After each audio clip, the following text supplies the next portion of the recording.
Good morning বন্ধুরা, সবাই কেমন আছো? আজকে আমি আমার গীতা পাঠ শুরু করছি।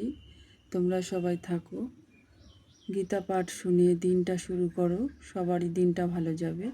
হরে কৃষ্ণা কৃষ্ণ কৃষ্ণ হরে হরে, হরে রাম এই মন্ত্রটি জপ করো, তো পুরো দিনটাই ভালো যাবে। তোমরা শুরু করছি আমি আমার গীতা পাঠ। তো শ্রীমদ্ ভগবদ গীতা যথাযথ কৃষ্ণ কৃপা শ্রীমূর্তি শ্রী অভয় চরণাবিন্দের ভক্তি বেদান্ত স্বামী প্রভুপাদ আন্তর্জাতিক কৃষ্ণ ভাবনামৃত সংঘের প্রতিষ্ঠাতা ও আচার্য। তো গীতা পাঠ শোনার পর যদি তোমাদের ভালো লাগে তাহলে অবশ্যই কমেন্টে জানিও, কোনো ভুল যদি করে থাকি সেটিও জানিও। তো এই বলে আমি আমার গীতা আরম্ভ করছি, তোমরা সবাই শুনতে থাকো। হরে কৃষ্ণ কৃষ্ণ কৃষ্ণ হরে হরে, হরি বল।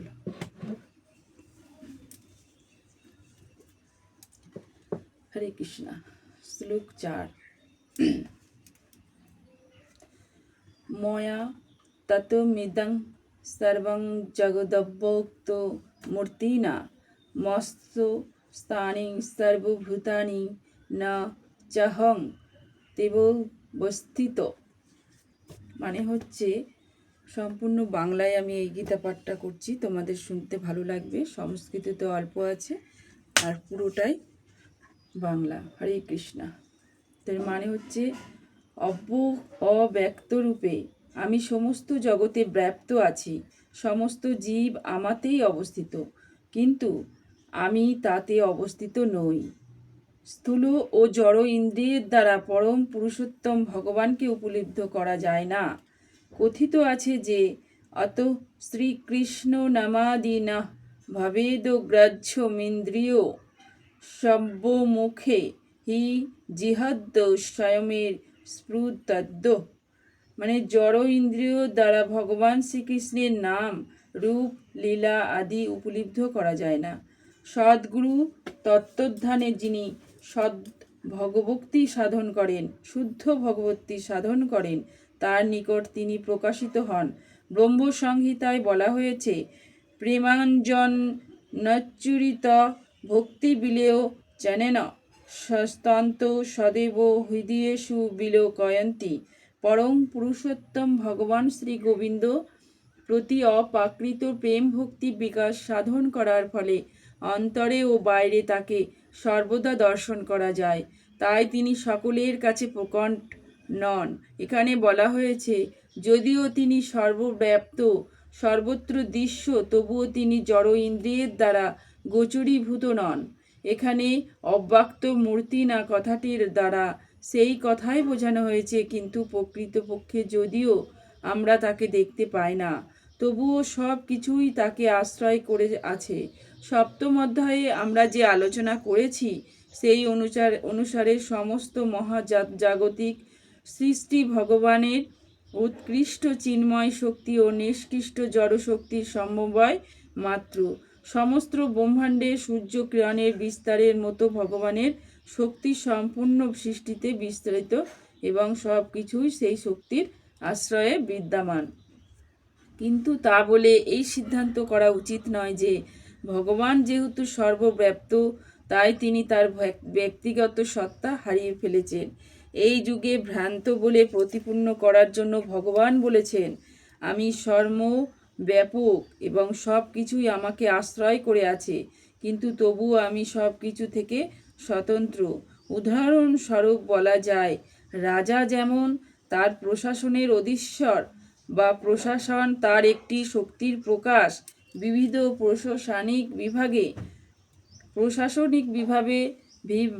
বিভাগে তার বিভিন্ন শক্তি এবং প্রতিটি বিভাগ তার ক্ষমতার উপর আশ্রিত, কিন্তু তবুও তিনি স্বয়ং প্রতিটি বিভাগে ব্যক্তিগতভাবে বর্তমান থাকেন না। এটি অবশ্য একটি স্থূল উদাহরণ। সেই রকম যা কিছু আমরা দেখি এবং জড়জগতে ও চিন্ময় জগতে যত সৃষ্টি আছে, সব কিছুই পরম পুরুষোত্তম ভগবানের শক্তিতে আশ্রয় করে বর্তমান। ভগবান বিভিন্ন শক্তির প্রসারণের ফলে সৃষ্টির উদ্ভব হয়। এবং ভগবদ গীতাতে সেই সম্বন্ধে বলা হয়েছে বৃষ্টভ্রাজ্য মৃদং কৃষ্ণস্ত্রম। তার ব্যক্তিত্ব প্রতিনিধির দ্বারা বা বিভিন্ন শক্তির পরব্যাপ্তির দ্বারা তিনি সর্বত্রই বিদ্যমান। না চ মস্তানি ভূতানি প্রশ্য মে জগমশ্বরম ভীত ভিন্ন চ ভীতস্ত মমন্ত ভীত ভাবনা। মানে হচ্ছে যদি সব সময় সব কিছুই আমাদের সৃষ্ট, তবুও তারা আমাতেই অবস্থিত নয়। আমাদের যজ্ঞস্য দর্শন করো। যদি আমি সমস্ত জীবকে ধারক এবং যদিও আমি সর্বব্যাপ্তা, তবু আমি এই জড় সৃষ্টির অন্তর্গত নই, কেননা আমি নিজেই সমস্ত সৃষ্টির উৎস। তারপর যে ভগবান এখানে বলেছেন যে সব কিছু তাকে আশ্রয় করে আছে। মৎসানি সর্বভূতানি। ভগবানের এই উক্তির ভ্রান্ত অর্থ করা উচিত নয়। এই জগতের সৃষ্টির পালন পোষণের ব্যাপারে ভগবানের কোনো প্রত্যক্ষ সম্পর্ক নেই। কখনো কখনো ছবিতে দেখি যে গ্রিক পুরাণের অ্যাটলাস নামে এক অতিকায় পুরুষ তার কাঁধে পৃথিবী ধারণ করে আছে। তাকে দেখে মনে হয় এই বিশাল পৃথিবী গ্রহটির ভার বহন করে সে অন্তত ক্লান্ত। কিন্তু ভগবান শ্রীকৃষ্ণ যেভাবে ব্রহ্মাণ্ডকে ধারণ করেন না, সেইভাবে ব্রহ্মাণ্ডকে ধারণ করেন না ভগবান শ্রীকৃষ্ণ। তিনি বলেছেন যদিও সব কিছু তাকে আশ্রয় করে আছে, তবুও তিনি তাদের থেকে সম্পূর্ণ স্বতন্ত্র। গ্রহমণ্ডলী মহাকাশে ভাসছে এবং এই মহাকাশ হচ্ছে ভগবানের শক্তি, কিন্তু তিনি মহাকাশ থেকে ভিন্ন। তিনি স্বতন্ত্রভাবে অধিষ্ঠিত থাকেন। তাই ভগবান বলেছেন তারা যদিও আমার অচিন্ত্য শক্তিকে অবস্থান করে, কিন্তু তবুও পরমেশ্বর ভগবান রূপে আমি তাদের থেকে স্বতন্ত্র। এটি হচ্ছে ভগবানের অচিন্ত্য ঐশ্বর্য।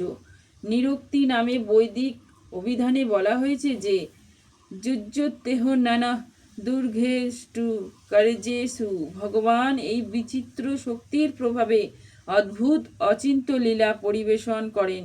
তিনি বিভিন্ন শক্তি সম্পন্ন পুরুষ এবং তার সংকল্পই হচ্ছে বাস্তব সত্য। এইভাবেই পরমেশ্বরকে ভগবান উপলব্ধ করা উচিত।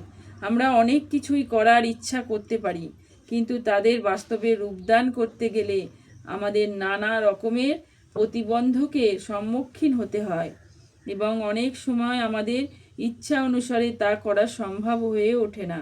কিন্তু শ্রীকৃষ্ণ যখন কোনো কিছুতে করতে চান, তখন তার সংকল্পের মাত্রই সমস্ত কিছু এত সুষ্ঠুভাবে সাধিত হয় যে তা কল্পনা করা যায় না। ভগবান এই সত্যের ব্যাখ্যা করে বলেছেন যদিও তিনি সম্পূর্ণ সৃষ্টির ধারক ও প্রতিপালক, কিন্তু তবুও তিনি তা স্পর্শও করেন না। কেবলমাত্র তার পরম বলবতী ইচ্ছা শক্তির দ্বারাই সম্পূর্ণ সৃষ্টির সৃজন, ধারণ, পালন ও সংহার সাধিত হয়। আমার জড় মন ও স্বয়ং আমি এর মধ্যে ভেদ করে আছে, কিন্তু ভগবানের মন ও স্বয়ং তিনি সর্বদাই অভিন্ন, কারণ তিনি হচ্ছেন পরম চৈতন্য।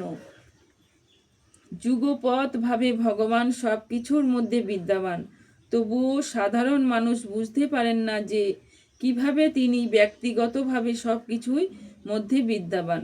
ভগবান এই সৃষ্টির থেকে ভিন্ন, তবুও সব কিছুই তাকে আশ্রয় করে আছে। এই অচিন্ত্য সত্যকে এখানে জাগমশ্বরম অর্থাৎ ভগবানের যোগশক্তি বলা হয়। যথাকাশ্যসিত নিত্যবয় সর্বোত্তগ মহান্না তথা সর্বাণি ভীতানি মৎস্থানি তুপ্ত ধারায় বয়। বলছে অবগত হও যে মহান বায়ু যেমন সর্বত্র বিচরণশীল হওয়া সত্ত্বেও সর্বদা আকাশে অবস্থান করে, তেমনি সমস্ত সৃষ্ট জীব আমাতে অবস্থান করে। তাই এই বিশাল জড় জগৎ কিভাবে ভগবানের আশ্রয় করে আছে, এই সত্য সাধারণ মানুষের কাছে অচিন্তনীয়। তাই আমাদের বোঝাবার জন্য ভগবান এখানে এই উদাহরণের অবতারণা করেছেন। এই সৃষ্টিতে আমাদের কল্পনার আকাশ হচ্ছে সবচেয়ে বড়, আর সেই আকাশের মধ্যে বাতাস হচ্ছে মহাজগতের সবচেয়ে বিশাল এক অভিপ্রকাশ। এই বাতাসের চলাচল থেকেই নিয়ন্ত্রিত হয় অন্য সব কিছু চলাচল। কিন্তু এই মহান বায়ু অত বিশাল হলেও আকাশের মধ্যেই তার অবস্থান। বাতাস তো আকাশের বাইরে নয়, তেমনি চমকপ্রদ সমস্ত সৃষ্টি ভগবানের ইচ্ছার প্রভাবেই বিদ্যমান এবং সেই সমস্ত পূর্ণরূপে তার ইচ্ছার অধীন। যেমন আমরা সাধারণত বলে থাকি, পরম পুরুষোত্তম ভগবানের ইচ্ছা ছাড়া একটি পাতাও নড়ে না।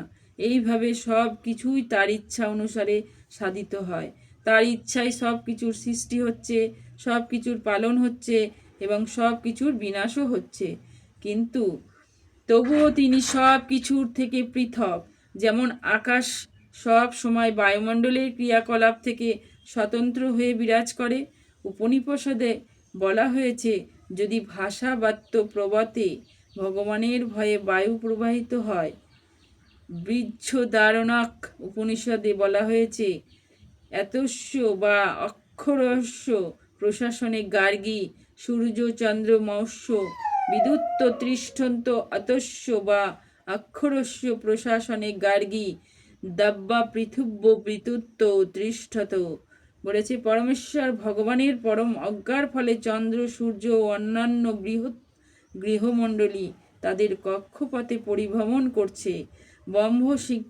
ব্রহ্মসংহিতাতে বলা হয়েছে যে, যচ্চক্ষুরেষু সবিতা সকল গ্রহাণাং রাজা সমস্ত সুরমতির রসস্য তেজা যজ্ঞয়া ভ্রমতি সংভৃত কালো চক্র গোবিন্দমাদিত পুরুষং তহমং ভজামি।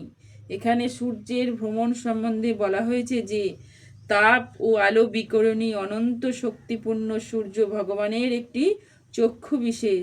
শ্রী গোবিন্দের আজ্ঞা ও ইচ্ছা অনুসারে তিনি তার কক্ষপথে পরিভ্রমণ করে। সুতরাং বৈদিক শাস্ত্র থেকে প্রমাণিত হয় যে, অতি অদ্ভুত ও মহান রূপে প্রতিভাত হয় যে জড় সৃষ্টি তা পূর্ণরূপে পরমেশ্বর ভগবানেরই নিয়ন্ত্রণাধীন। এই অধ্যায়ে পরবর্তী শ্লোকগুলিতে এর তথ্যের বিশদ বর্ণনা করা হবে। সর্বভূতানি কন্তে উপকৃতিং জান্তি মামিকম কল্পক্ষয়ে পুণ্যস্তানি কল্পদ্য বিশ্বজমাহম।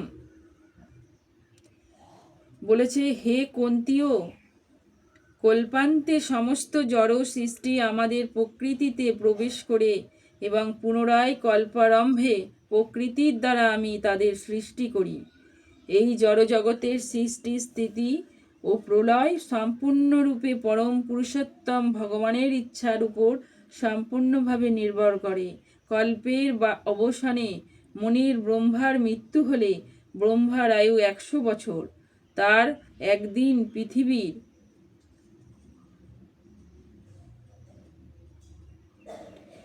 430 কোটি বছর সমান। তার রাত্রির স্বাস্থ্য সমপরিমাণ। তার 1 মাস এই রকম 30 দিন ও রাত্রির সমন্বয়। এই রকম 12টি মাসে তার 1 বৎসর হয়। এই রকম 100 বছর পরে ব্রহ্মার যখন মৃত্যু হয় তখন প্রলয় হয়। এর অর্থ হচ্ছে, ভগবানের দ্বারা অভিব্যক্ত শক্তি পুনরায় তার মধ্যে লয় হয়ে যায়। তারপরে আবার যখন জড়জগতের সৃষ্টির প্রয়োজন হয় তখন তার ইচ্ছা অনুসারে তা সম্পূর্ণ হয়। বহু শ্যাম এক হলেও আমি বহু রূপ ধারণ করব, এটি হচ্ছে বৈদিক সূত্র। তিনি নিজেকে এই মায়া শক্তিতে বিস্তার করেন এবং তার ফলে সমস্ত জড়জগৎ পুনরায় প্রকট হন। প্রকৃতি সমবশ্যভ্য বিশ্ব জামি পুণ্য পুণ্য ভীত গমমিমং কুৎসম্য বংশং প্রকৃত ব্রস্যত। বলেছে, এই জগৎ আমার প্রকৃতির অধীন। তা প্রকৃতির বশে অবশ হয়ে আমার ইচ্ছার দ্বারা পূর্ণ সৃষ্ট হয় এবং আমারই ইচ্ছার অন্তকালে বিনষ্ট হয়। তাৎপর্য হচ্ছে, এই জড়জগৎ ভগবানের উপর বা নিষ্কৃষ্ট শক্তির অভিব্যক্ত। সেই কথা পূর্বেই কয়েকবার বর্ণনা করা হয়েছে। সৃষ্টির সময় জড়া শক্তি মহৎ তত্ত্বরূপে পরিণত হয় এবং প্রথম পুরুষাবতার মহাবিষ্ণু তাতে প্রবেশ করেন।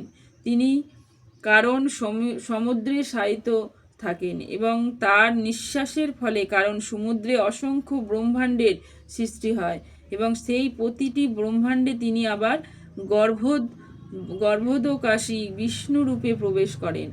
প্রতিটি ব্রহ্মাণ্ডে এইভাবে সৃষ্টি হয়েছে। তিনি নিজেকে আবার ক্ষীরোদকোষীয় বিষ্ণু রূপে প্রকাশিত করেন এবং সেই বিষ্ণু সর্বভূতে প্রবিষ্ট হন, এমনকি অতি ক্ষুদ্র পরমাণুতে প্রবেশ করেন।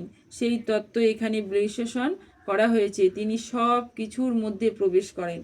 এখন জীবদের সম্পর্কে যা সংঘটিত হতে থাকে তা হচ্ছে সেগুলিকে জড়া প্রকৃতির গর্ভে সঞ্চারিত করা হয় এবং তাদের অতীতের কর্ম অনুসারে তারা বিভিন্ন অবস্থা প্রাপ্ত হয়।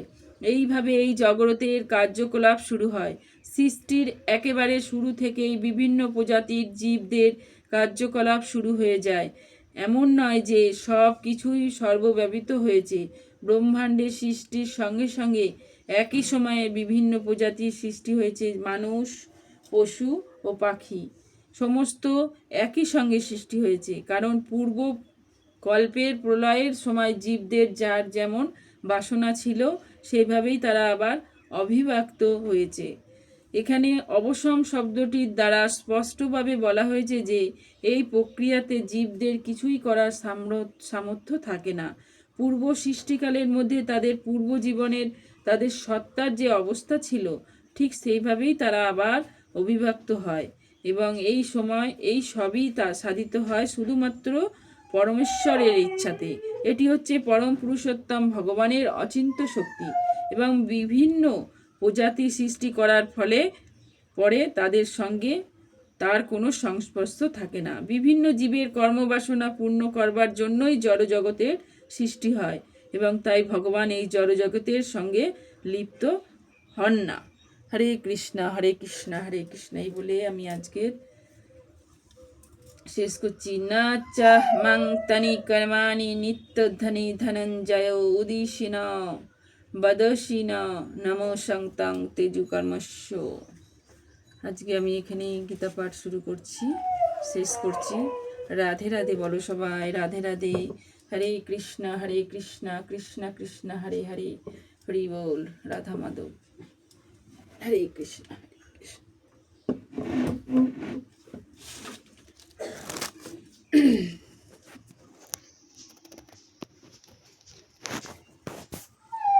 যদি ভালো লাগে আমার গীতা পাঠ করা তাহলে তোমরা সবাই কমেন্ট করে জানিও। হরে কৃষ্ণ কৃষ্ণ কৃষ্ণ হরে হরে, হরে রাম রাম রাম হরে।